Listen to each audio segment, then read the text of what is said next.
दिनै 29 जुन नोंथांमोना मिथिगौना दिनैनि सानखौ मानि थाखाय फालिनाय जायो?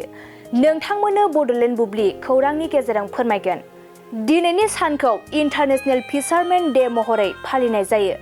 बोसोरफ्रोमबो 29 जुनाव हादोर गेजेरारि ना हमग्रा सान फालिनाय जायो। बियो मोनसे रुजुजायै फोरबो जाय मुलुगनि ना हमग्राफोरनि नाजानायखौ गनायथि होयो आरो खौसे खालामो। आगु जारिमिनारि मुगानिफ्रायनो ना हमनाया मुलुगनां थाखोआव मोनफ्रोमबो समाजनि मोनसे बाहागो जानानै दं। ना हमनाया गोदो गोदायनिफ्रायनो जाग्रा आदार आरो फालांगिनि मोनसे जाथावना फुंखा।